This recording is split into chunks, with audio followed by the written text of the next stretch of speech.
I do think we were waiting for the fifth member of our quorum.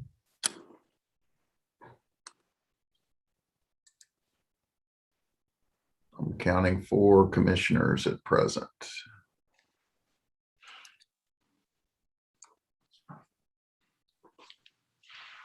Erica just joined us, Christopher.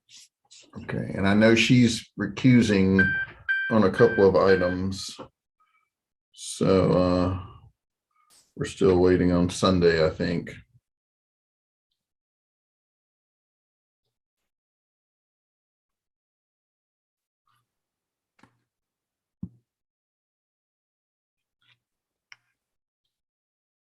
Charlie there, and I just can't see him. I saw him come in. Okay. Yeah, Charlie's here. He's at our desk right now, and we'll get started in just a minute.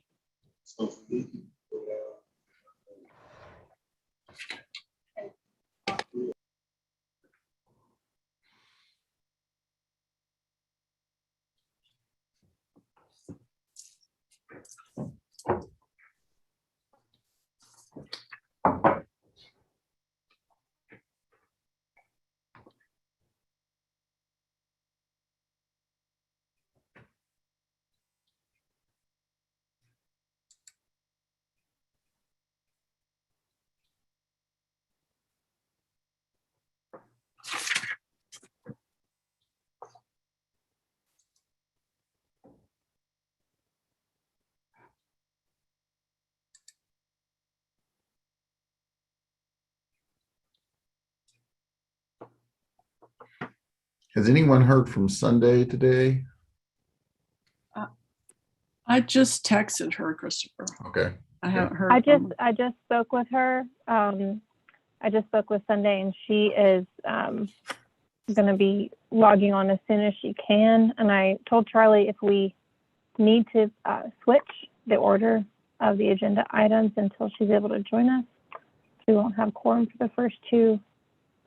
She's going to try to get on as soon as possible. She's coming.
I'm on. All right. I see Charlie's walking in too.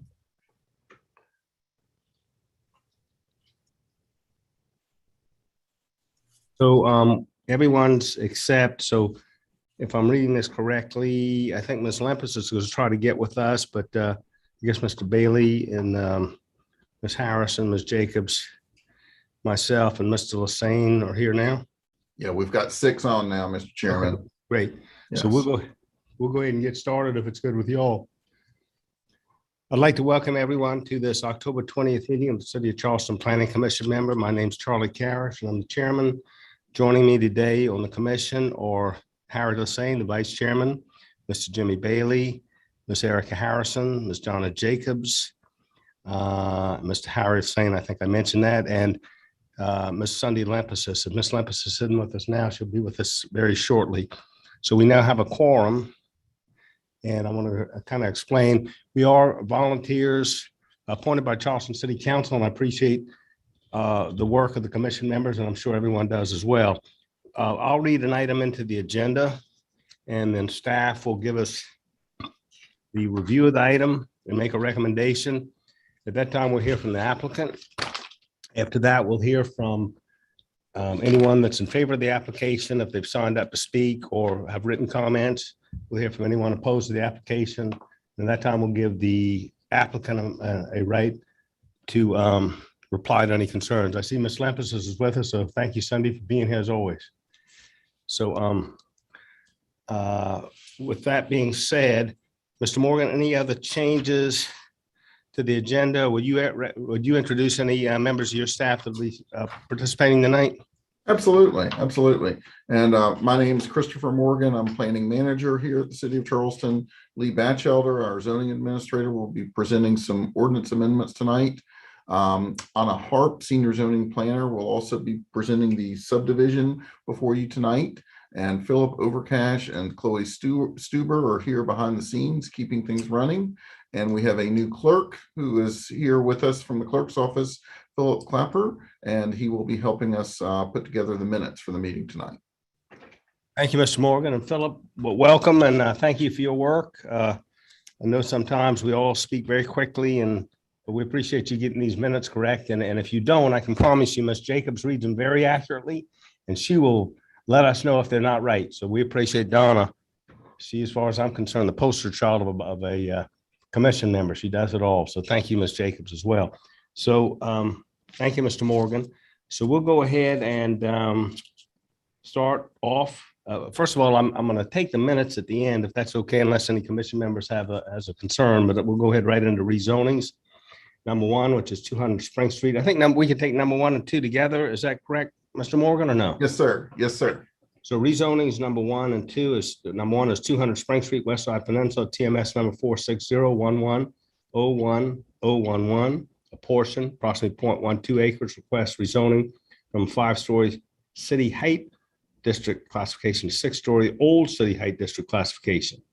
Number 2 is 210 Spring Street, West Side Peninsula, TMS number 46011010113. I think I got everything. A portion, approximately 0.46 acres, request rezoning approximately 0.44 acres from 5-story to 6-story old city height district classification, approximately 0.015 acres from 2.5-story to 3-story old city height district classification.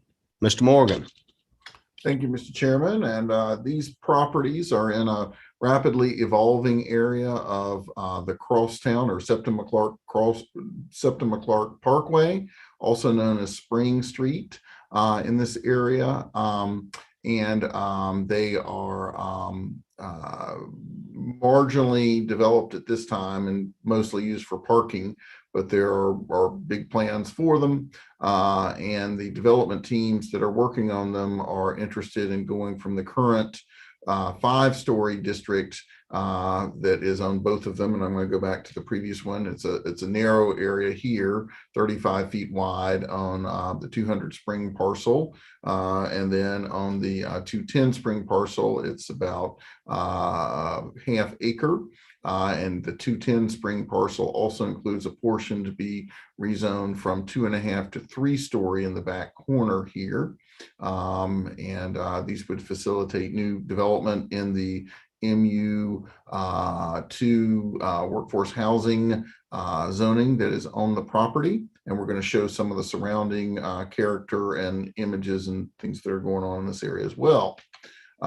In our city plan, our new city plan, which I think you all know, but I will say it was fully adopted by City Council on October 12th. So it is the new city plan for the next 10 years. These are properties are shown in the neighborhood category in conjunction with the adjoining neighborhood areas of the west side and also across the street. So a little bit of a different category from, say, the West Edge area further to the west, or the medical district further to the south, which are a little bit more intense areas and have a little bit more height than even is being requested on these properties. Here's an aerial image, and again, currently used for parking. There are also some construction laydown area. There is a building under construction for 5 stories over here at the bend in Spring Street, where it bends from the Septima Clark Parkway to Spring. This is going to be an assisted living facility here and is nearing completion. And so that has set a real precedent for new development in this area. We have some more images. Here is a oblique image. You see the houses in the west side to the rear, and many of these have been renovated and revitalized as revitalization comes apparent in the west side area. And here's another image looking to the south. There are some single houses across the street on Spring, a little enclave of those. And then there is a closed Hardee's restaurant here. And then you get up into the medical district further to the south. Here is a street view. You see the building under construction. That's a few months old because it is now topped out and has its exterior cladding on it. And you see the single houses that are across the street. And here we have the traffic heading out of town and some more of the single houses and some of the parking areas that are adjacent. And our staff recommendation is for approval of this. We feel comfortable that this is an area that can tolerate the extra height. There is some spacing from the houses that are on Ashton Street. I know that the applicant will explain to you how they've worked a lot with the West Side neighborhood on these issues. They already have a 6-story six-story height allowance down here to the south. And as you saw, there is a 5-story building further to the east. So we feel that these are somewhat marginal changes, and certainly not as tall as the buildings of the medical district or the West Edge area. They're a little bit further away. So staff is in favor of both these requests for rezoning 1 and rezoning 2. Thank you, Mr. Morgan. And just for the record, I think Ms. Harrison is reclusing herself on 1 and 2. Is that correct? That is correct. Yes, sir. Okay, great. That's just for the record. So Erica Harrison will recluse herself on item number 1 and 2. I believe Jeffrey Roberts is going to present on as the applicant on item 1 and 2, and the only other person signed up to speak is Mr. Lawrence. So Chloe, whenever Mr. Roberts is ready, we're ready for him. Mr. Karish, could you hear me? Thank you, sir. Christopher and the rest of the staff, Chloe, I really appreciate the consideration, and Chairman Karish and the rest of the Planning Commission. Always, as always, it's a privilege to be presenting our projects in front of this board. As Christopher noted, there was a building that we designed that was a very challenging thing we did a few years ago to that assisted living building on the curve. It really just anchors this whole curve, which was sort of an island of despair, and then we accumulated the rest of the properties, but that's almost finished. This used to be a gas station. Just for some context, the one we only want a portion of the height because we think it transitions really nicely, but not right up next to the building. So that's why we're requesting a portion on 200, which used to be, again, an old gas station, and then 210 Spring Street was an old Pizza Hut. In our rezoning, we had put in the rezoning plan where we got our special exceptions for this, that we would likely go for a 6-story on components of it through the BAR, but we clearly do things of architectural merit in the city and wanted to just do this statutorily. Also, Christopher mentioned on Ashton Street about the residential houses. I think the board is pretty familiar because it's seen our projects before, most recently the one Christopher mentioned just to the west, 214, 216 Spring, which has a 6-story designation now. We probably did somewhere around 13 or 14 historic restorations to those period houses and won Carolopolis awards and things on Ashton Street, and work hand in glove with this neighborhood for many, probably 20 years, but on this, probably an ongoing project for at least 6 years. So we're very proud of our community involvement. We think what we're doing just makes perfect sense, and is we would never do anything architecturally incongruous. So from that, any questions? It's fine. And if there are no questions, I have Mr. Arthur Lawrence, who everyone knows, which is a champion of the West Side neighborhood and elsewhere in Charleston. I have him connected to my phone, so if there's any questions for me, if not, Mr. Lawrence can also speak in this sort of technological workaround. Any questions for Mr. Roberts? If not, we'll go to Mr. Lawrence, and I want to echo Mr. Roberts' thoughts. Mr. Lawrence has been heavily involved in this community for many, many years, and we appreciate his work. Any questions to Mr. Roberts? If not, Donna, Ms. Jacobs, you go ahead. Thank you, Mr. Chairman. I'm just curious why the little square is only being requested to go to 3 stories, since there seems to be a line there that's already 5 stories along all the other properties.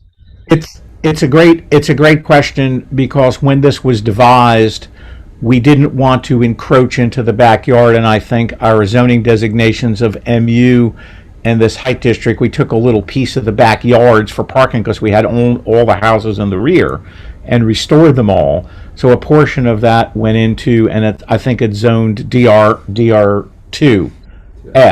So that little portion wouldn't qualify for the 5 stories. We would love it to be the 5 stories, but I couldn't cajole Christopher to do it. I'm only. And actually, the way our height district works is you can only do 1 step up. You could only go from, like 2.5 to 3, that kind of thing, or from 5 to 6. Yeah. Thank you for the clarification. I appreciate it. Thank you, Ms. Robert. Mr. Lassane, did you have a question? I don't know if you were. Nope. Okay. So we'd love to hear, and Mr. Roberts, I can see you got a smile from Mr. Morgan, which is good to have too. So that comment. So, Mr. Lawrence, we'd love to hear from you. All right. Thank you, Mr. Chairman and board members, for this opportunity. And I hope everyone is well, and your family is doing well during this time. The community support this effort because we were involved in this community over 40 years, and especially we were fighting to make sure to upgrade Spring Street. And I can say about the developer, he does everything in his power to make sure that everyone is involved and it doesn't hurt the community.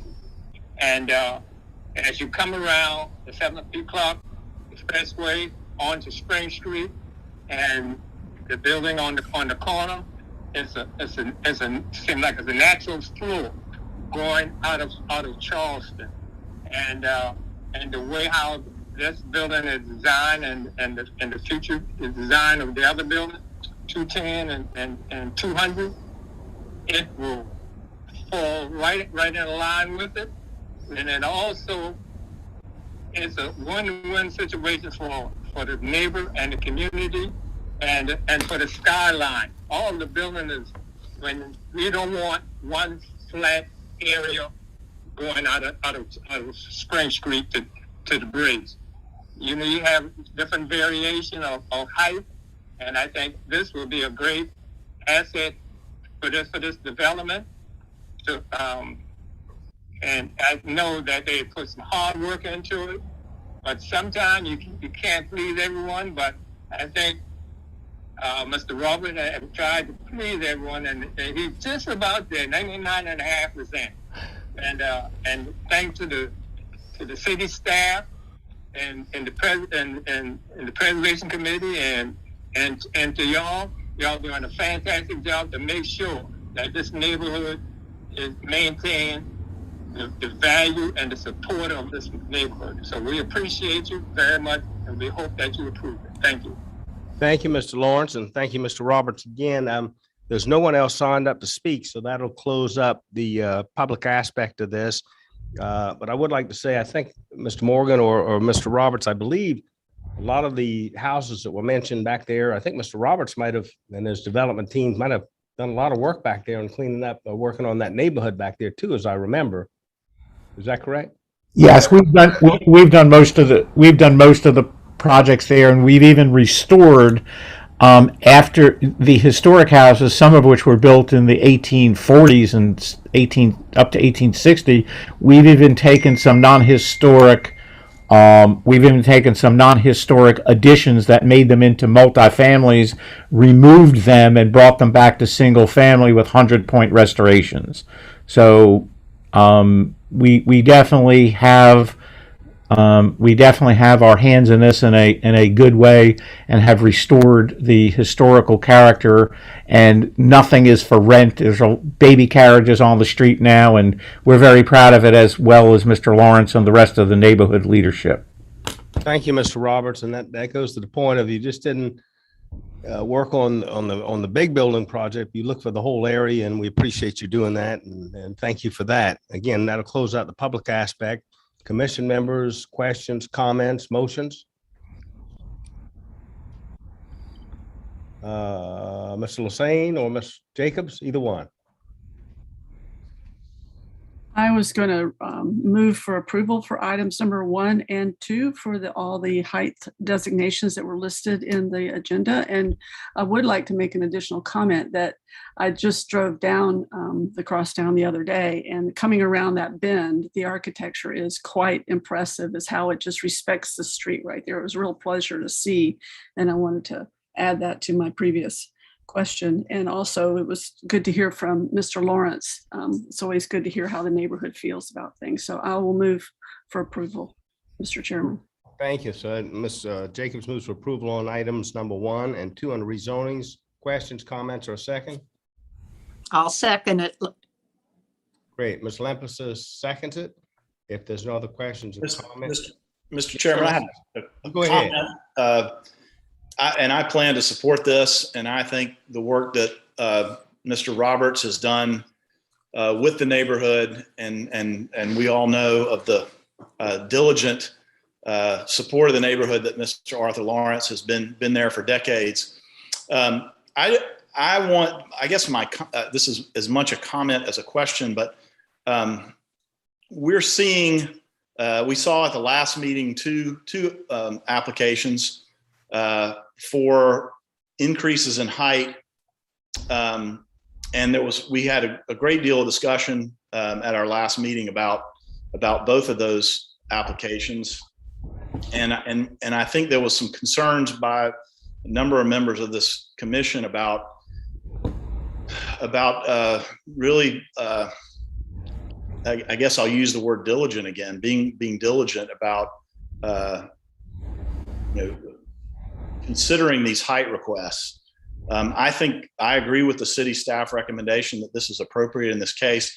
I wonder, Mr. Morgan, I wonder if you could comment about why we're seeing more of these at this point, if these are just 3 unrelated things that happen to be coincidentally coming to the commission, or if this is indicative of some condition that we need to pay attention to. My sense is that we've got a lot of development teams seeing the writing on the wall that the BAR is getting very, very difficult to approve an additional story with merit.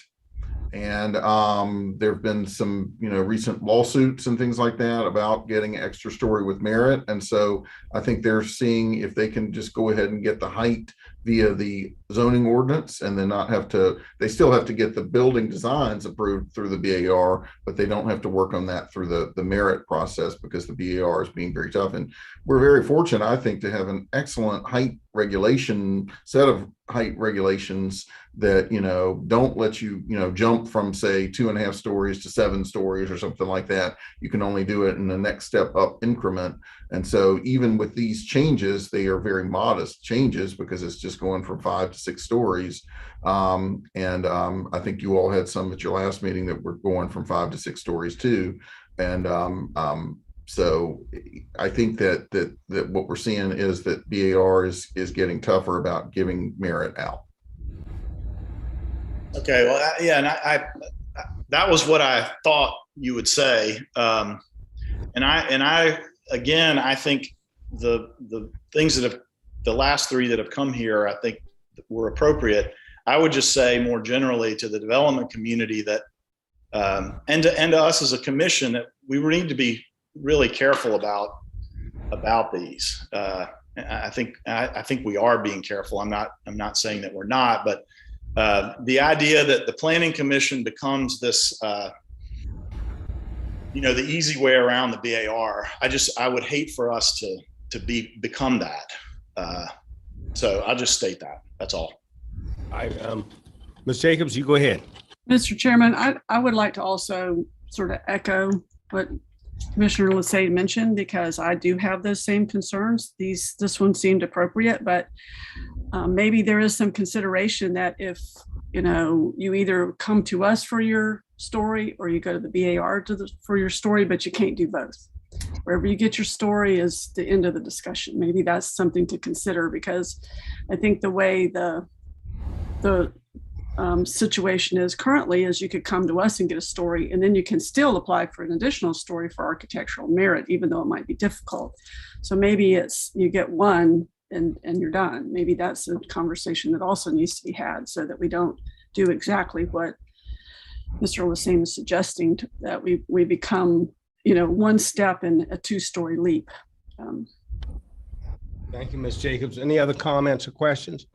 I'd like to say one thing I know that Mr. Morgan and his staff does is before they bring these to us, and Mr. Lassane and Ms. Jacobs know this well, and Ms. Lampasas, Mr. Bailey, they scrutinize the heck out of it before they obviously would recommend that additional height. And Mr. Morgan, if you want to chime in, that's great. And I know they look at this very carefully and scrutinize it.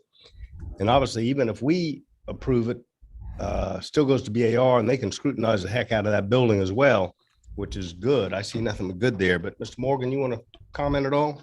Yeah, no, I think those comments were dead on, Mr. Chairman, that, there are many meetings that occur before items even get to you all on an agenda.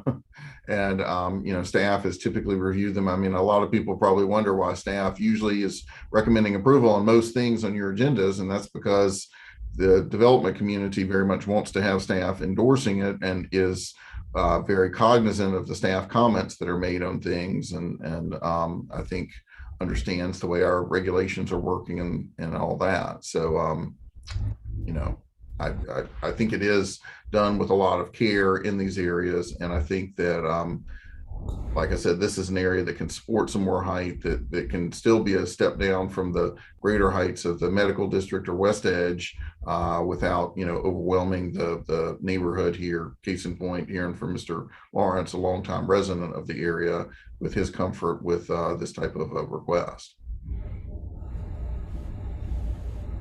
Mr. Chairman, I was just going to add one more thing, and I apologize for talking about this a lot, but I've thought about this a good bit since our last meeting. And that is, those of you who are on the commission remember the many meetings we had when the BAR ordinance was revised 3 or 4 years ago. Mr. Lawrence, I remember we actually met on the west side at our final meeting at the Burke Auditorium for a marathon meeting. And I know that there was a lot of debate and a lot of work. The city spent a nice chunk of change with some really great consultants who helped design that ordinance. And we said at that time that we didn't want to see that extra story that could be given for architectural merit be a gimme, be something that, that was easy for a developer or an architect to get. And the fact that it's become that, I don't necessarily think that's a bad thing for the city.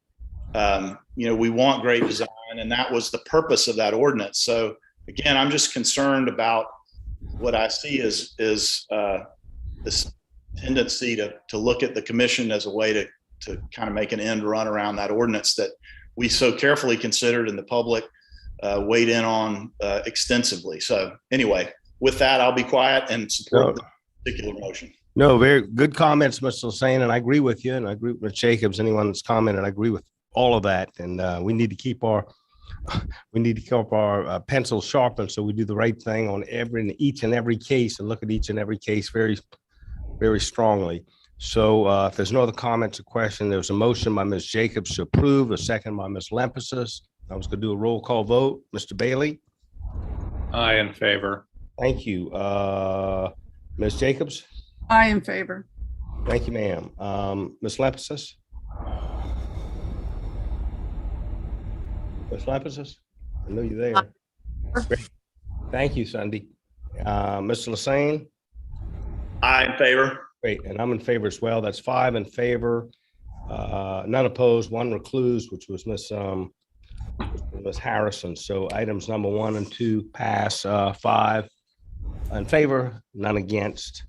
So we'll move on to the next item on the agenda under rezonings, which is number 3, Clements Ferry Road, Thomas Island South, TMS number 275. I'm gonna get the zeros wrong. 0000005, a portion of approximately 1.5 acres, request rezoning from rural residential RR1 to conservation C. Mr. Morgan. Thank you. And this is a property that was annexed into the city 3 or so years ago, I believe. And it was zoned RR1, which was in keeping with our comprehensive plan at that point in time. This is a wooded site on Lower Clements Ferry Road that development is potentially coming to. And the property developers have approval from the OCRM for a marina here. And marinas are not allowed in the RR1 district, but they are allowed in the conservation district. And waterfront areas very often that are marshy and all are in the conservation, as you see here. And marinas are a use that is, of course, dependent on being in waterfront areas. So it kind of adds up pretty well that it would be a category that marinas would be allowed in. And in our new plan, and I'm going to show you all some more info here and images of the site. Again, this is Lower Clements Ferry Road. There's some areas that have already been developed in Berkeley County across Clements Ferry Road from this in a very suburban fashion.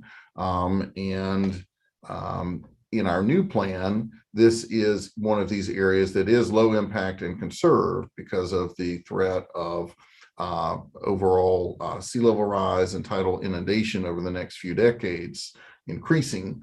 And conservation is actually a category that makes a lot of sense in this low impact and conserved area. It reduces the residential density. It still allows for those waterborne activities, the marina and all like that, that are not as tied to elevation, but it does lower that overall residential density. This whole area of Lower Clements Ferry really is in this category. The areas you're seeing here that are developed, if you can see my cursor, are already developed, and they were a little bit higher land here. So we will be working with this context in all review of developments in this area based on the new plan. We do have some aerial images. You can see that the site it has portions of the site that are wooded, portions that have been cleared. The marsh is out here, and access to the marina would be somewhere across this marsh. Again, the city does not get into permitting marinas. That's an OCRM, Corps of Engineers type of issue. We just deal with the land-borne portion of the marina, which might be, buildings for support, parking, things like that. And I think that's what the development team is interested in having on this portion of the property. Here's another image of it. And we therefore are comfortable with this request and recommend approval because of the fact that the conservation request is very much in keeping with the low impact and conserved recommendation from our newly adopted plan. And that is what I have to say. Thank you, Mr. Morgan. I see we have a few people signed up from the development team or the engineers. Chloe, you want to activate whoever's going to speak or let us know?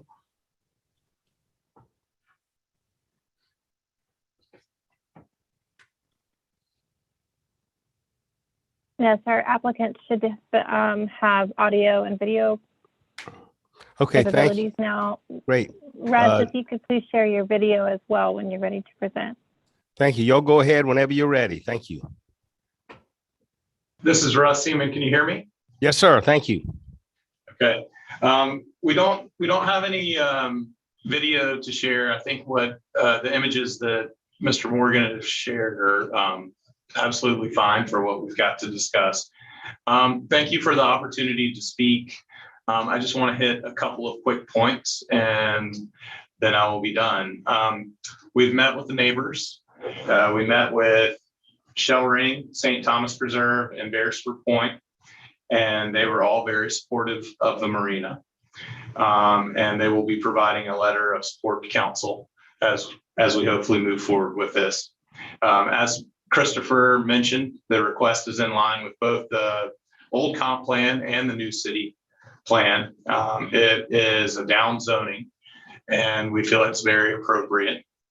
The project is at the south end of the property and fairly well separated from any existing communities.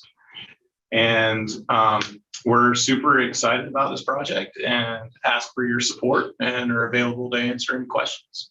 Thank you, sir. And no one else has signed up to speak in favor or opposed. So that would close the public aspect of this.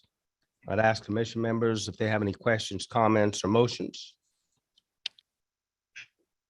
Mr. Chairman, I'll move for approval. And I'll second Mr. Lassane.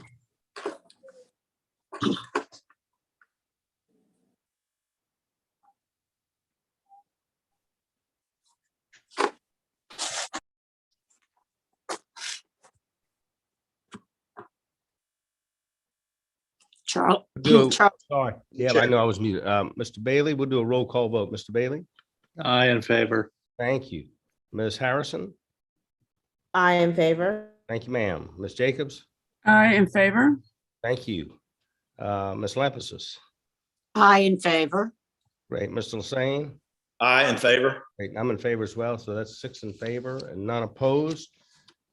Thank you, everyone on that. The next item is ordinance amendments number 1. Request to amend chapter 54 of the Code of City of Charleston zoning ordinance, article 9, administration enforcement, part 5, vested rights, section 54-9, 62 term. And let's see, who's going to present staff? Is that Ms. Harp or who's going to be speaking on that, Mr. Morgan?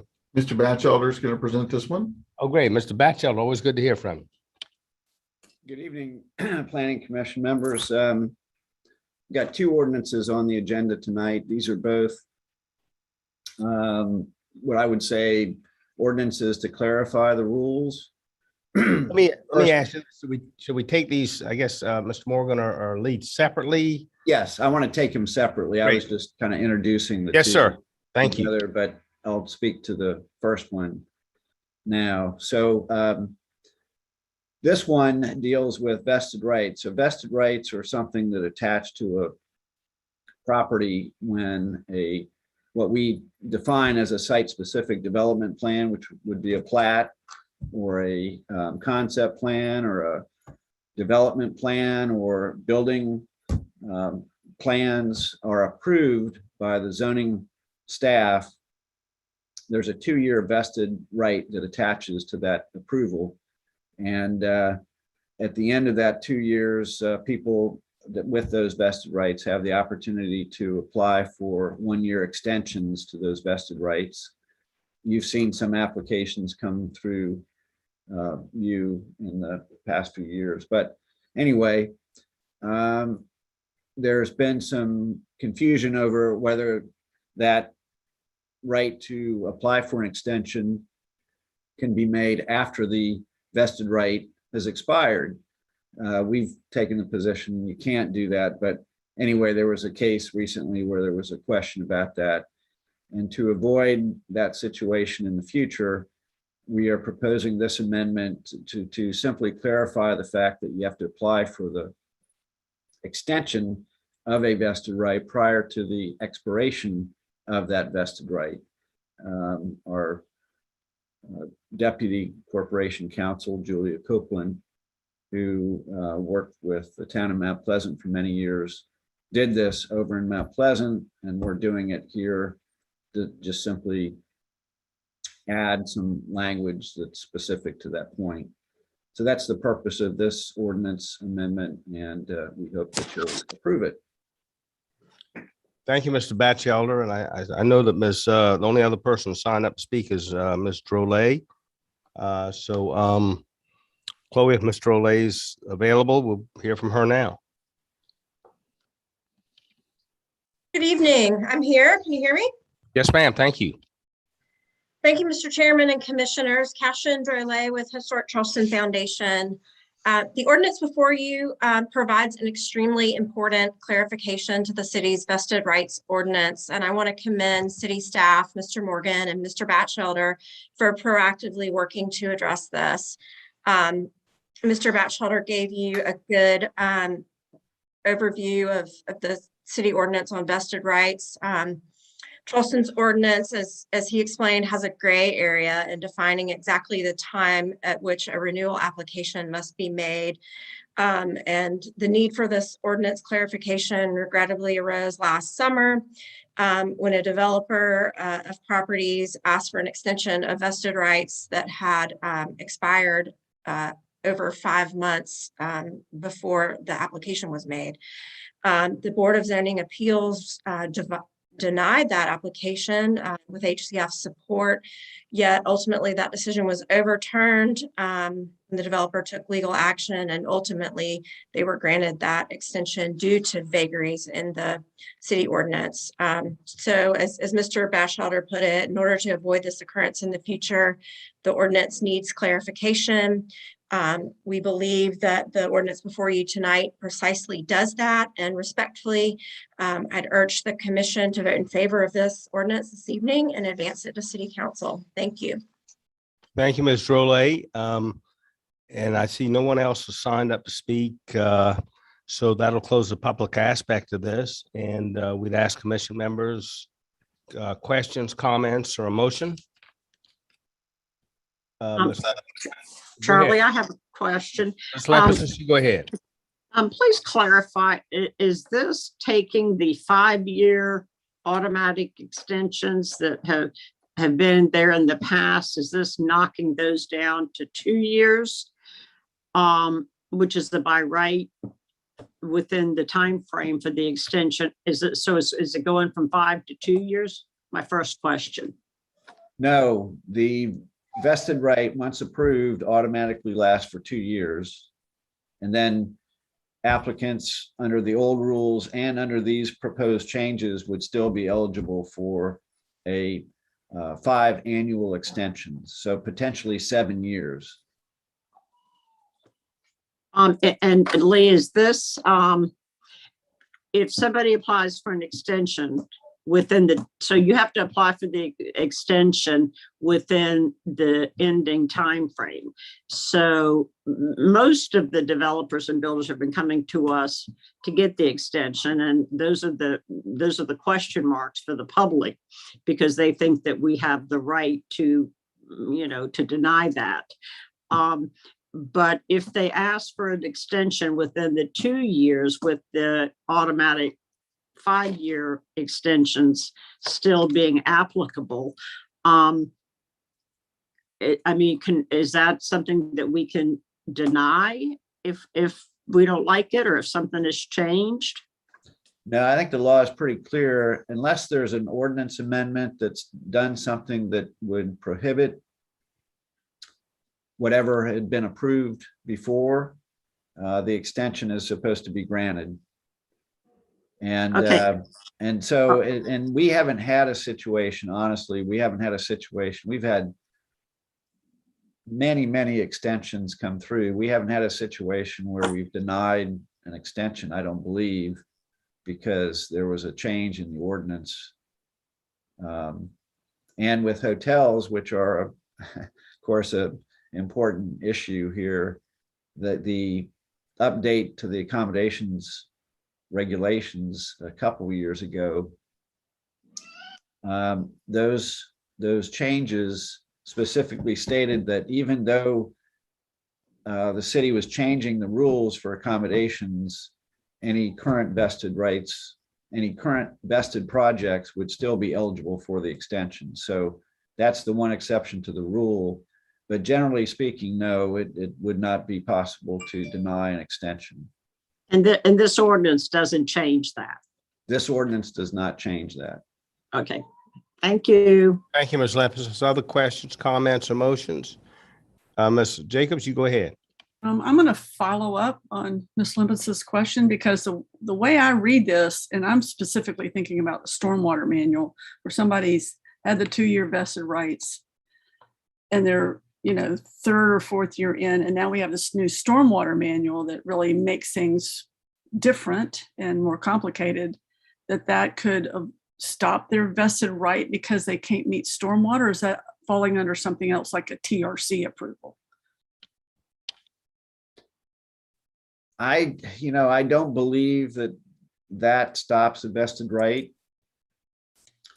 But I know there's been some discussions about projects in the past, and I think, if I recall correctly, we've granted the extensions in spite of any potential changes in the flood zone or the stormwater manual.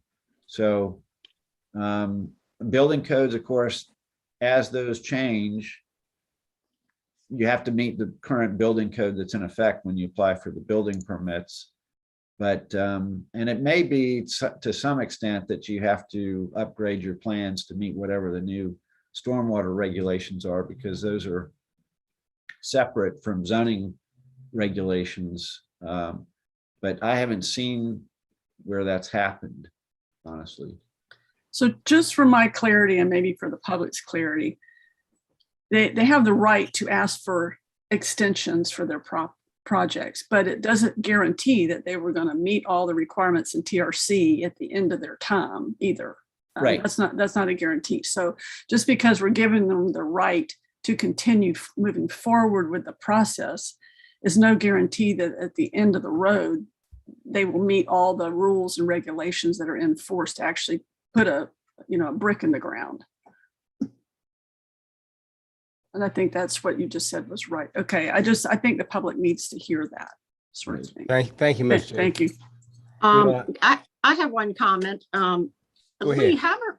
haven't we for the past, gosh, I would say 3 years, maybe longer, have said always that they would be subject to the new stormwater guidelines whenever we approved an application. So I think we've pretty much covered that, Donna, in our previous approvals. It's always, not to my knowledge, it's always been in there. And I don't know for how long, Lee, but I do know that that's been an important part of our approval process. Mr. Batchelder, you want to comment on that, or we'll? I think Sunday's correct. Well, that's nice. Thank you. Every once in a while, you get one right, Sunday. Usually. It's nice to hear Lee say it.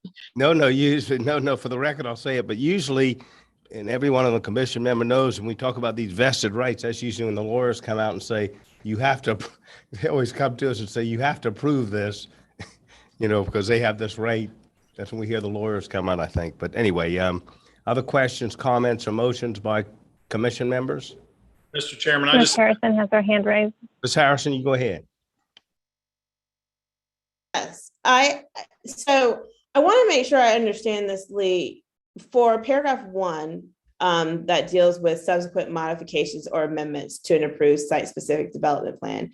Now, I understand that, we've always kind of been talking about in planning commission subdivisions, but there are those site-specific development plans that deal with BAR or BZA. And if they're making modifications, say for instance, we've had heights, those type of issues that come into play. Even in the process of going through TRC, going through all the entire process, we even now know that y'all are further backed up. And even in 2008, when we saw all this happen, with not having to even make the application, how do we really now handle these modifications or amendments in the future, with it saying that they don't have to be approved or it's not granted as far as being an extension? that if there's a modification, it doesn't automatically allow them an extension. Well, again, I can't think of a situation where there's been some modification that was made and we denied an extension based on that change. I can't recall. We get these applications quite a bit through the boards of zoning appeals. And we also get them through TRC, where people have gone a certain way through the process, but not completed the process. Also, the BAR gets these requests. So I don't believe that there's been a case where we've denied an extension. I'll be honest, the city has been pretty generous with granting extensions. And our interpretation of the rules. And in spite of that, we had somebody that messed up and didn't get their extension request into us in time and still was able to get the extension. So that's what this is really geared to address. Ms. Harrison, anything else? I just wanted to make sure that people who are trying to go through the process and are going forward in good faith, working with the city, don't, feel as though their rights aren't vested if there's some, major change in an ordinance. Thank you. Lee, it's so good that we have Mr. Batchelder. He has so much history, and not to pick on, how many years you've been in your position or with the city? I've been here for a few years. No, and it's great to have you because you have the history and the knowledge and the remembrance with all of these things. So we appreciate all that. Any other questions, comments, or motions by commission members? Mr. Lasane has his hand. Mr. Lasane? Yes, thank you, Mr. Chairman. And I just want to clarify with Mr. Batchelder, this issue of vested rights is really governed by a state law that the city is subject to, and that what this ordinance is doing is making it clear the timing of any potential extension of the vesting period. It doesn't affect the application of the vesting right itself. Is that correct? That's correct. Okay. It's really it's clarifying the timing of any application rather than how the vested right is vested. Well, Harry, you got an approval too, so from Lee. So that's 2 tonight for Mr. Batchelder. All right, great. So again, other questions, motion? I'll move for approval. Great, Mr. Bailey, good to hear from you. And Mr. Bailey moves for approval. Other questions, comments, or a second? I'll second Mr. Bailey's motion. Great, thank you. So Mr. Bailey makes a motion to approve. Ms. Jacobs seconds it. So we'll do a roll call vote. Mr. Bailey? I in favor. Great, thank you. Ms. Harrison? I in favor. Great, thank you. Ms. Jacobs? I in favor. Great. Ms. Lampasas? I in favor. Great. Mr. Lasane? I in favor. Great. And I'm in favor as well. So that's 6 in favor and none opposed. Thank you. The other ordinance amendment is request to amend Chapter 54 of the Code of City of Charleston zoning ordinance, Article 2, General Provisions, Part 3, Definitions, Section 54-120, Definitions, and Article 5 exceptions and modifications, Part 2 exceptions to height and setback requirements, Section 54-505 exceptions to height requirements. Mr. Batchelder. Okay, so again, this is an ordinance to clarify rules that have been on the books for many years. And have only recently begun to be scrutinized by certain developers who shall remain nameless.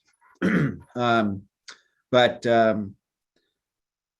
course, the zoning ordinance for the city predates FEMA, the existence of FEMA and these flood zone regulations that require buildings to be elevated in certain locations if they're in a flood zone. And so our zoning regulations concerning height really didn't address those rules. The old city height district rules that we've adopted as of about 3 years ago, those do reflect those flood zone elevation requirements. So what this ordinance is proposing to do is amend the zoning ordinance to address flood zones in the rest of the city outside the old and historic, or the old city height districts rather. And specifically within residential areas and specific zoning districts that apply to probably, I'd say, close to 100% of the residential areas that are not apartments, not multifamily, outside the peninsula. And within most of those zoning districts, there's a 2.5 story height limitation. And that was always interpreted to mean 2.5 stories of conditioned living space. And of course, with a home, if you're in a flood zone, you have to elevate the first level of conditioned living space above that base flood elevation, which means in some cases you have to elevate the first floor a whole story off the ground. It's become more popular with builders to simply elevate the first floor above that ground level space so that they can put more parking or put parking underneath the house and more storage. Well, that's fine, but only in areas where the home is subject to a flood zone elevation requirement that nullifies any chance of that ground level ever becoming conditioned living space, because otherwise we'd be building 3.5 story homes in areas where the zoning ordinance said no more than 2.5 stories. And so this ordinance attempts to do that, or I think does do that by adding or amending the current definition for story, adding a couple new definitions for crawl space and special flood hazard area, and then adjusting the exceptions in our Article 5 that applies to exceptions to the standard rules to allow tall crawl spaces that are situated no more than 1.5 feet above the base flood elevation. And that's because, of course, we have a 2-foot freeboard requirement in the city now above that base flood elevation. So in those cases where that ground level story, the floor of that story is no more than 1.5 feet above the base flood elevation, you can do a full story and not count it as one of the 2.5 stories of living space. So in this example, this is a 3-story house, even though that ground level might be a parking level and storage, it's a 3-story house. If the property number 1 is not in a flood zone where you have to elevate, and number 2 is not located or has a floor elevation that is more than 1.5 feet above that base flood elevation. So as long as that floor level number 1 is in a flood zone and is subject to the flood zone elevation requirements plus the 2-foot freeboard, then we don't count that as a story. And the next slide, of course, shows an example of one of those homes. This was probably built 10 years ago.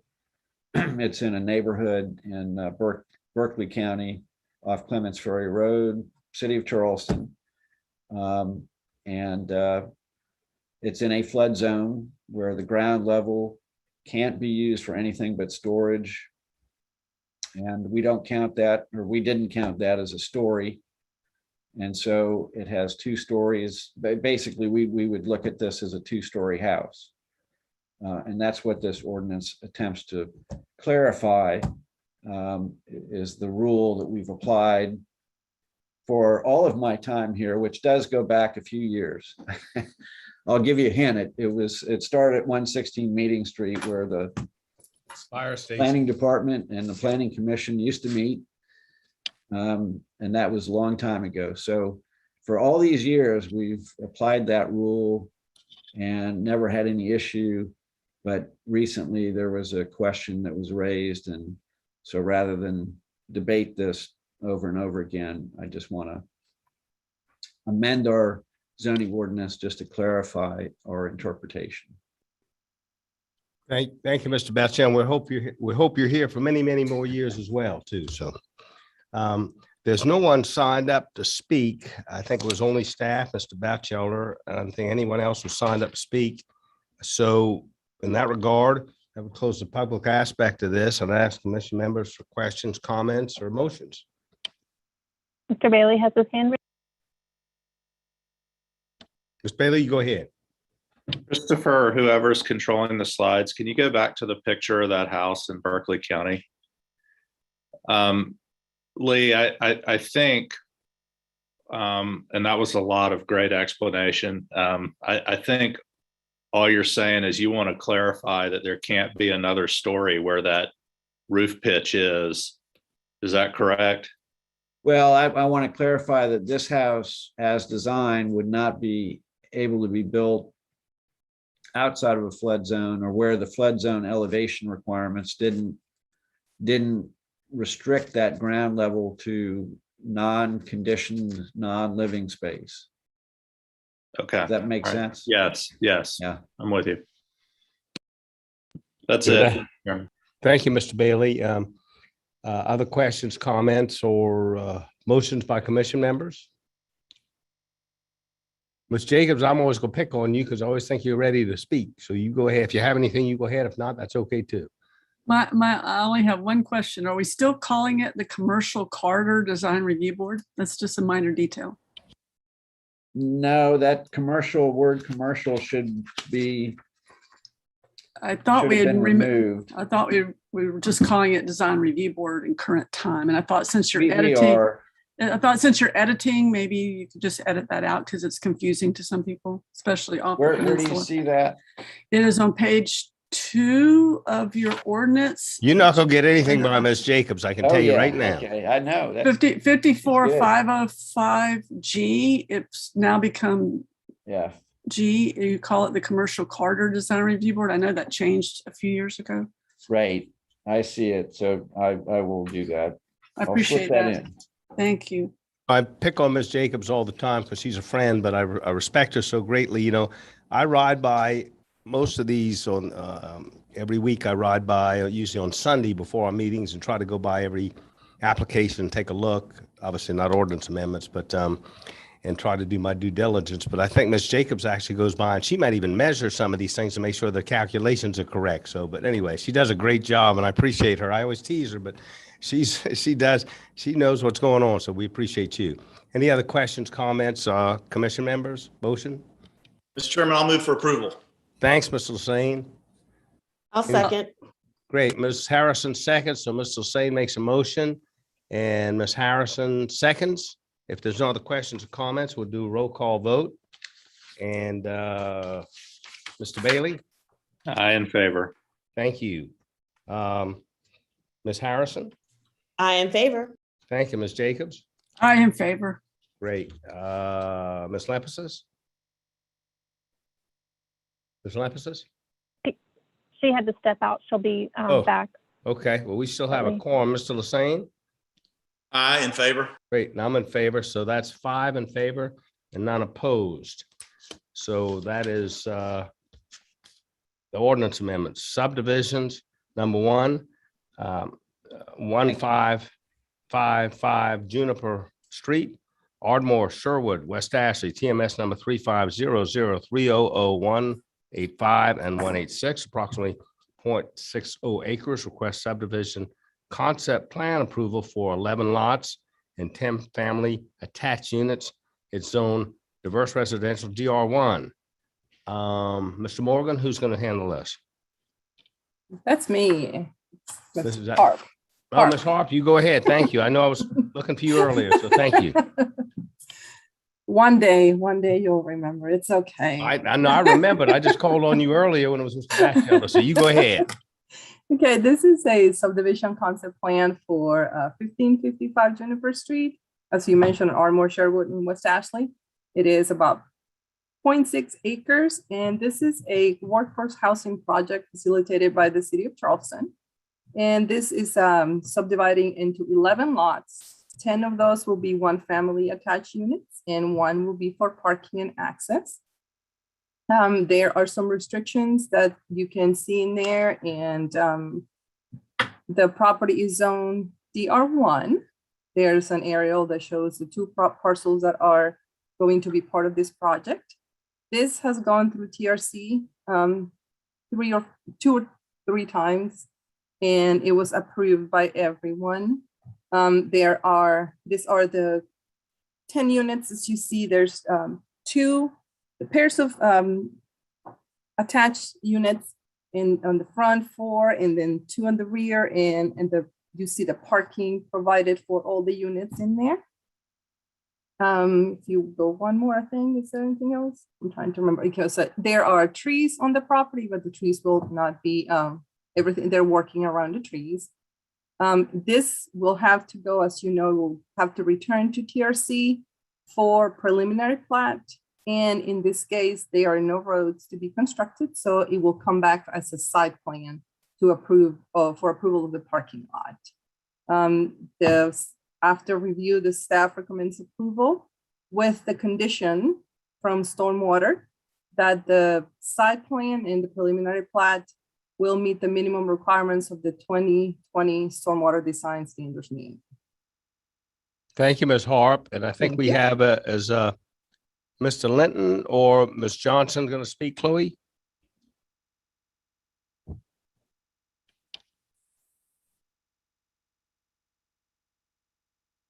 I will defer we have to Mr. Linton joining now as a panelist. Great. Whoever's going to speak, y'all go ahead. We're ready for you. Thank you.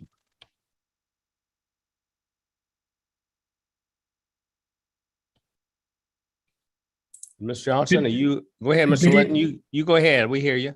Okay. Good evening. This is Trey Linton with Forsberg Engineering.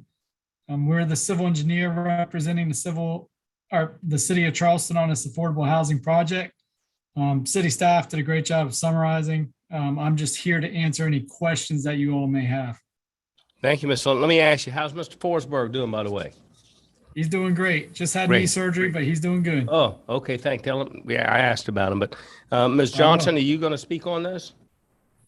Yes, sir. I wanted to basically seek the support of the commission relative to the site. The city of Charleston purchased this site approximately 3 years ago. And so we're excited to have an opportunity to develop these fee simple townhomes in this community. Quite a bit of work has occurred around this site and the development. And so we're pleased to have this before you this evening and are asking your support of it. It will provide, as was indicated by Anna, 10 for sale townhomes for persons earning from 80 to 120% of the area median income. And so again, seeking to fulfill the need for affordable housing, workforce housing in the city of Charleston. Thank you. Thank you. Let me ask you a question, Ms. Johnson. What is that in terms of income? I get confused by that. What does that mean in terms of actual income? Sure. So the Roughly. area median income based on a family of 4, which is at 100%, is about $83,000. So if you multiply by that, that gives you a sense of a 1-person household at 80% is probably around $45,000 annually. And I don't have my handy dandy chart with me. No, that's but all right. That gives me Yeah. some guidelines. Yeah, And that gives you an idea. Yes, Yeah, no, sir. thank you. And we look forward to hearing from you later in the meeting on workforce housing, because you can educate us a little bit on that as well. Sure. There's no one else signed up to speak in favor or opposed, so that would close the public aspect of this. And I'd ask commission members if they have any questions, comments, or motion.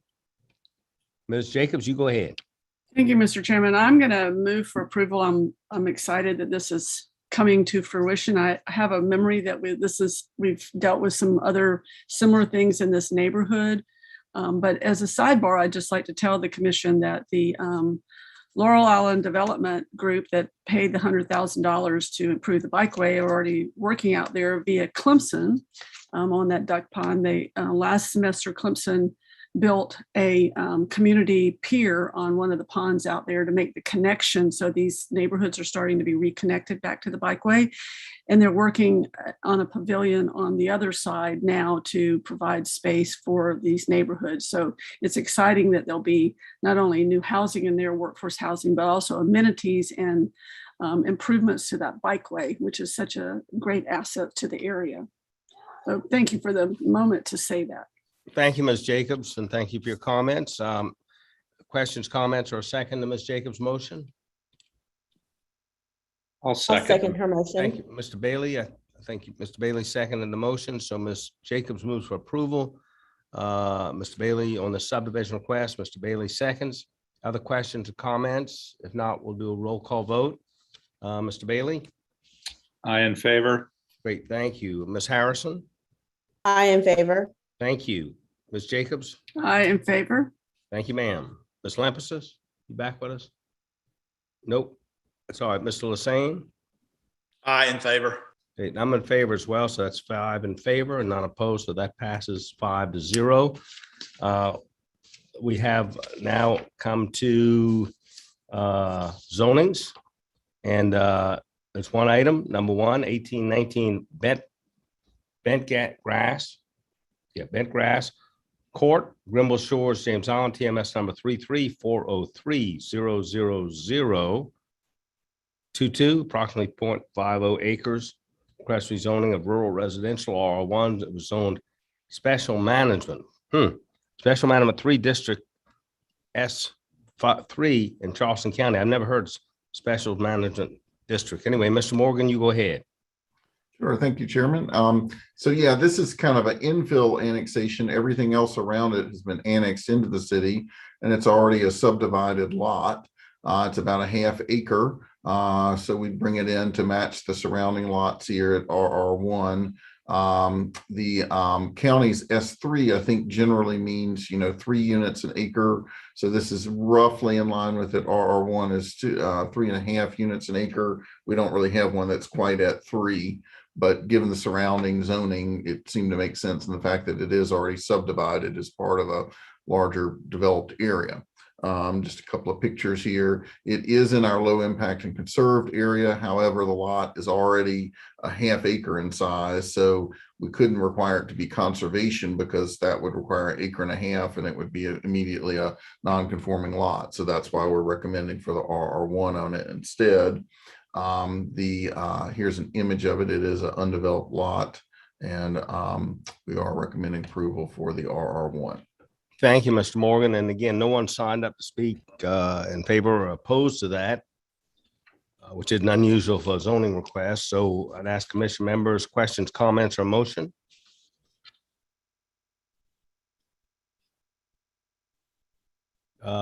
Anybody? Mr. Chairman, I will move for approval. Thank you, Mr. Lassane. You always bail me out when I'm struggling. So thank you. Mr. Bailey smiling. So can I pick on him for a second? I'll second. Great, thank you. Mr. Lassane moves for approval. Mr. Bailey seconds. Is there any questions or comments? If not, we'll do a roll call vote. Mr. Bailey? I in favor. Thank you. Ms. Harrison? I in favor. Thank you. Ms. Jacobs? I in favor. Thank you, ma'am. Ms. Lampus, I don't know if she's back with us or not. Mr. Lassane?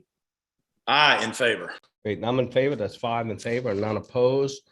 Before we go to the discussion on mixed-use workforce housing, I wanted to come back to the minutes which we had at the beginning of the meeting, and I said we'd take them up at the end. So I'd ask anyone, let's see, what sets of minutes? We're going to request approval of minutes from June 16th, July 21st, and August 18th, all 2021.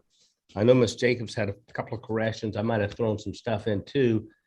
If there's no other concerns or questions, can we get a motion to approve these minutes? I'll move to approve them with the question, with the correction that I submitted to staff for June 16th agenda. Okay, great. Thank you. Thank you, Ms. Jacobs. And again, if I have a letter, I'm gonna let you proof it because you look at this stuff good and I appreciate it. So is there any other questions, comments, or a second to the Ms. Jacobs motion? Mr. Bailey, can I pick? Oh, great. Ms. Harrison, thank you. You bailed me out as well. So Ms. Jacobs moves for approval. Ms. Harrison seconds.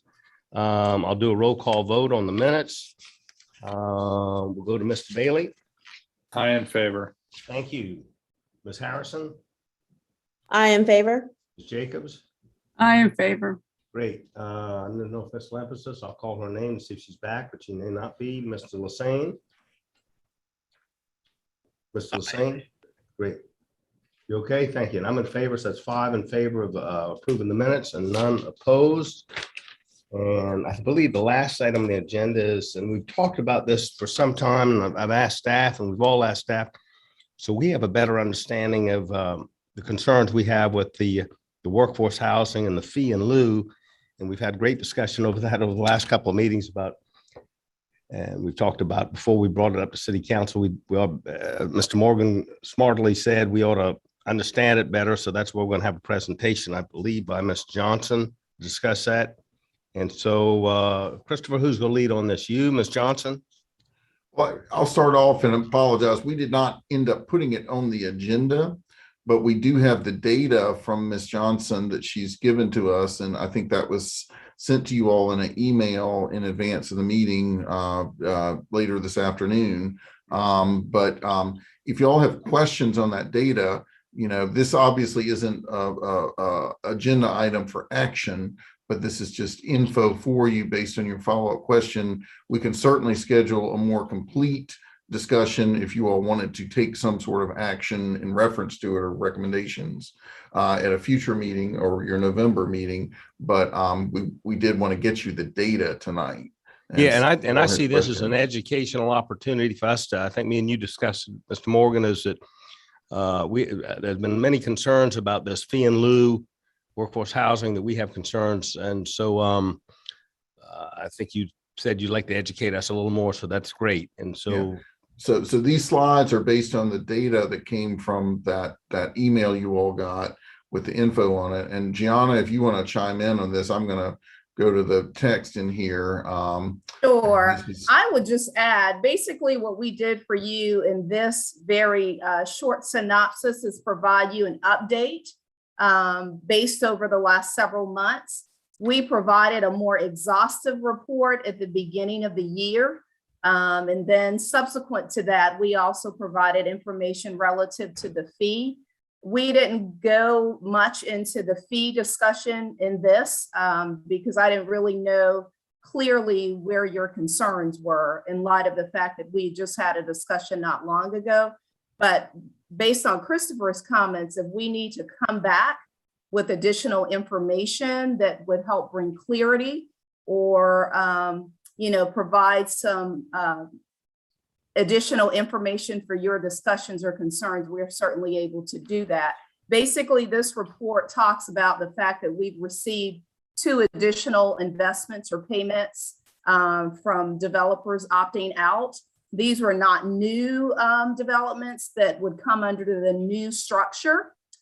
These were developments that were previously entitled.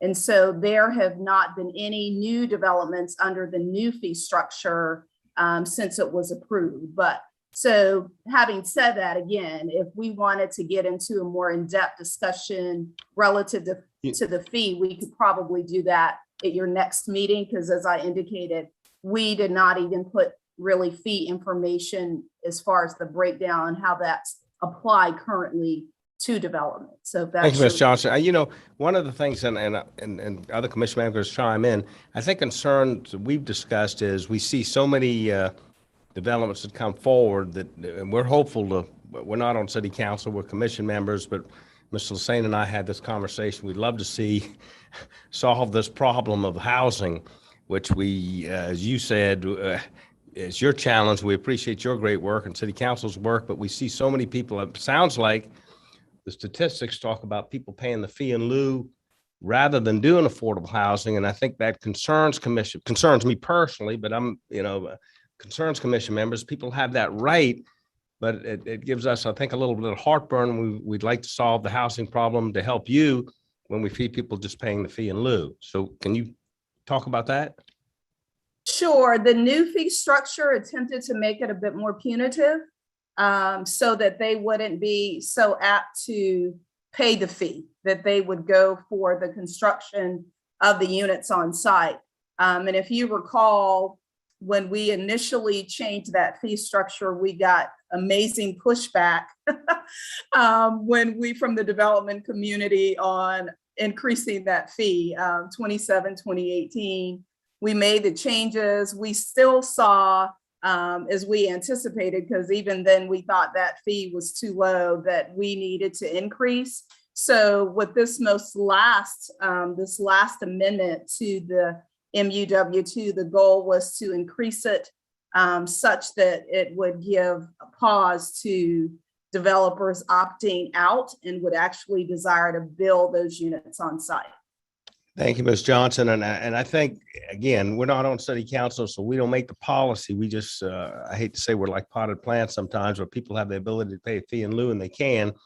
But I don't know if there's been thought to making it more, not just punitive in price, but saying, and I guess this would be a city council action, I would imagine, that they have to do some workforce housing if they're going to do whatever percent it is that is required. Has that been a conversation? We've had that conversation in the past, but not recently. With the more recent fee changes, the thought was that we would then see some actual units built on site. And Christopher, correct me if I'm wrong, but to date, we have not seen any applications to come forward under MUW2 since we had the new fee structure, based on my recollection. Well, we had the Courier Square. The Courier Square came in, and of course they have a kind of side commitment on that I believe they're going to do about 30 on-site units, something like that. So that's a unprecedented one really for the city. Then we just you all endorsed a rezoning over at Cumberland and State that will have, they're going to build, I think, 30 total units, but I'm not sure if they are going to have some affordable ones there. And then there's another one that you all have endorsed that's going on to council that is at the is on East Bay that would have probably 40 total units. I don't know how many would be affordable or if they might pay the fee in lieu. I think Mr. Hofford's comments about just paying the fee in lieu because he couldn't afford to put the affordable units on site or what kind of triggered y'all's discussion, interest in having a discussion on what exactly we're getting out of the fee in lieu and, that kind of thing. And that's that project at 518, Gianna, at 518 East Bay. That is a new one he's talking about doing, upscale apartments there, about 40 upscale apartments or so on that site. Yeah, and he used that word upscale many times. And again, as long as he has the ability to be fee in lieu, I don't think we'll ever see the affordable. Mr. Lassane, you want to chime in? Because me and you've had some conversations on this. Yes, thank you, Mr. Chairman. I will hearken back to something Christopher mentioned a little earlier in the meeting, and that is that City Council at last week's meeting passed the new comprehensive plan, which this commission spent a great deal of time on, and which contains a huge amount of information about the affordable housing challenges of our city. And I think, I think what this commission was expressing last week in that discussion was with the huge challenge that the comprehensive plan showed us for developing and addressing the affordable housing challenge in our city in every area, but particularly downtown, that we're not sure, and we want to pay close attention as to whether or not the fee in lieu structure program, whatever you want to call it, is really the best policy for the city to help us meet that challenge. I mean, Ms. Shaw Johnson, I know you work tremendously hard to develop the housing in partnership with our other private sector partners that help the city develop housing. But there is no way, and you're a superwoman, but you got to be a really, really superwoman to be able to build the thousands of units annually that plan showed us that we need. We really have to have the private sector participating in the production of affordable housing in every area of the city. And I think this commission is sounding the alarm that perhaps the fee in lieu is inhibiting that. I guess that's the best way to say it.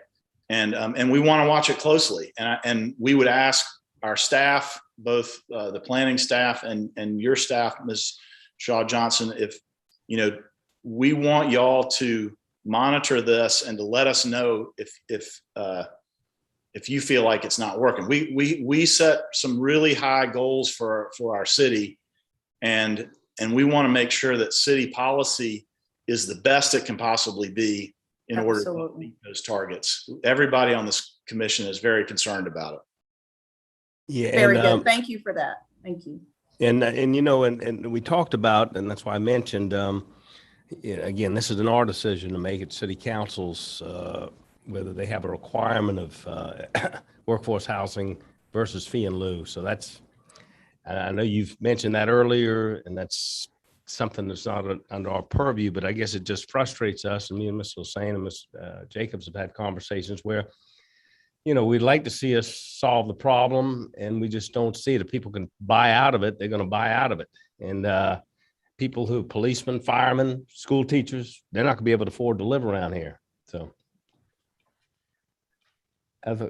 Ms. Johnson, any other questions? Mr. Bailey comments? has his hand raised. Yeah, Mr. Bailey, you go ahead.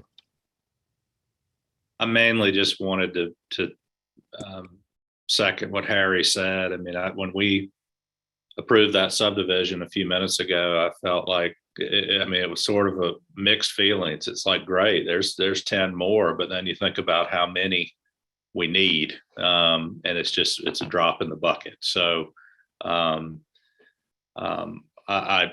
just want to say that I as well, count me in for continuing to look at this and seeing if there are things we can do. I think it's the greatest challenge that is articulated in that plan that we just passed.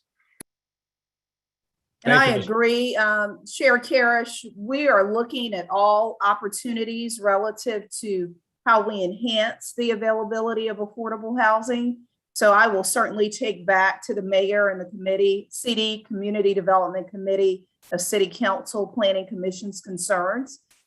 We are looking at how we strategically do better what we are proposed or our mission to do. And so we'll make sure that your concerns are adhered to. And we will look back at these developments that Christopher mentioned this evening to see what the applicability of those are relative to the fee structure versus no fee structure. Because the only alternative, as you all probably know, is to look at no options, no outs. And so we would have to, I think it would be predicated upon us to do the appropriate analysis and then come back with the appropriate recommendation. Thank you. Ms. Harrison, anything, or Ms. Jacobs? Yes, I Ms. did Jacobs have. has her hand. Ms. Harrison, you go ahead. Okay, thank you. Ms. Johnson, I remember when Mr. Hofford spoke, one thing he also talked about was not only the fact that he was going to use fee, but he also talked about the process and the length of the process, or rather the expense of the process of getting approved. And you're pointing out the all-in cost of $250 per unit. And I guess the intimation is that it costs more than that on a per unit basis now. And I'm wondering if there's something within the steps that one goes through to get a project approved, be it, a large multifamily housing project or a smaller development. Is that something that, we can kind of look at either in the ordinance, or we look at through the process by which things are approved? And if developments are, shown as having affordable units in them, they get to use an expedited process. So I didn't want to dispute Mr. Halford in that discussion, but I think what he was talking about is just in general what is involved in development in Charleston, with BAR and all that kind of stuff. That they couldn't afford to, have, in his view, based on his pro formas for his property, that they couldn't afford to have the units not be, revenue generating ones. And so even though he might have to pay $1 million in fee in lieu, they were going to do that instead of put units on the site. I don't know if all developers share that view. Of course, we've gotten with Courier Square, they're going to do about 30 or so on site in addition to a fee in lieu. And we will see with, subsequent things that come along, if we're going to get some on site or all fee in lieu as well. And I think the staff has been and the city's been very creative. I remember some time ago, we talked about allowing people, Christopher, correct me if I'm wrong, and I'm wrong all the time, but letting people have more height in certain areas. I think we were talking about Morrison Drive, if they would do some workforce housing. And I don't think anybody's took it up on it. They said, we don't want to do it, so we're not going to do the height. Am I wrong or right? Well, so Morrison Drive, most of the developments along there are now in the UP zoning, the Upper Peninsula zoning, such as the big one that's right there at the ramp to Mount Pleasant. That is a UP zone project. But in the early days of the UP zoning, when that project was approved and another one further up the street, there were not as many criteria encouraging affordable housing, because that was an ordinance that was written like in 2015 or so, when the affordable housing crunch wasn't quite as acute as it got to be over the last few years. There were not enough incentives in there to encourage the affordable housing to be some of the points they used. And so people were doing things like public space, innovative transportation solutions, green roofs, things like that, as opposed to putting the affordable units in there. You all endorsed and council changed the UP a year or so ago to now require that anytime you go over 4 stories, you will have to have on-site affordable units. And in fact, we are in discussions with several other new developments on Morrison Drive. And yes, there are several more coming that are in the UP zoning that will be having affordable units on site, because the UP does not allow for a fee in lieu. So I think that is a win there. But the question is, are we getting enough out of the MU affordable housing sites, or is that something that maybe also there we ultimately want to do away with the fee in lieu? I don't know. There's a huge disconnect between the fees we get in and what it costs to build the units. Now, granted, the fees we get in can be used for permanent units, and the workforce housing units that are in the code aren't permanent. They're only, staff, help correct me here, is it a 20-year time period or 25 for the affordability, whereas anything we build as a city like Ashleyville, Maryville, or those units you just saw tonight that will be on Juniper, those will be permanently affordable for the entire life of the unit. So thank you, Mr. Moore. Ms. Lampasas, I know you're on the road, but you had your hand up. You want to chime in? Yes, Charlie, thank you. And I apologize. I had to leave the meeting for about 25 minutes. So I may have missed the question that I'm about to ask. My concern with the fee in lieu of is, even though it is a higher price, land and building costs are so expensive. And I just don't see how that could ever transfer to being equal. No matter how much money we get, finding the area, finding the land at a price that is acceptable, building costs, the supply chain, they're virtually impossible to build.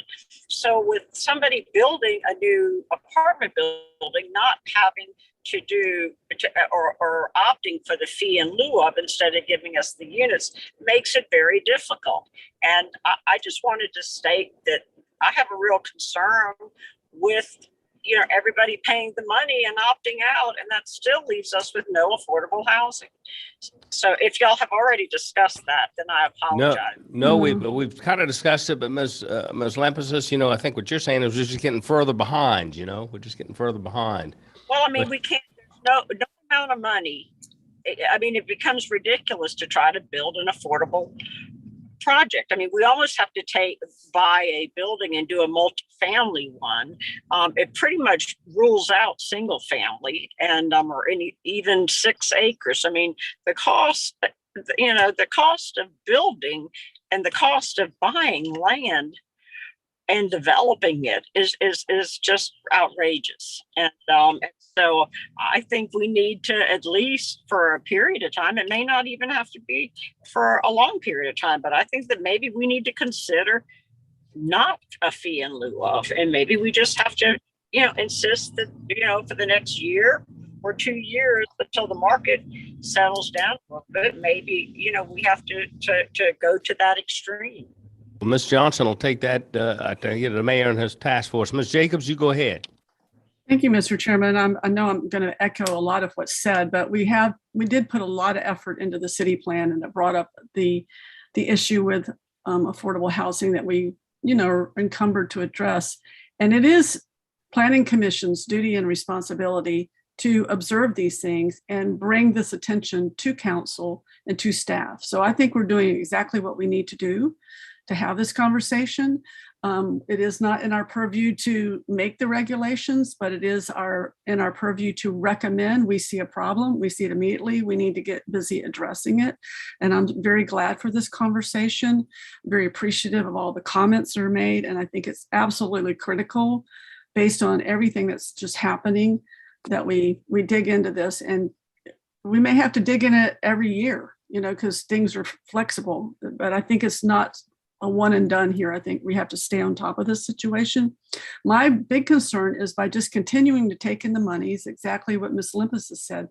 Pretty soon the city's in the real estate business.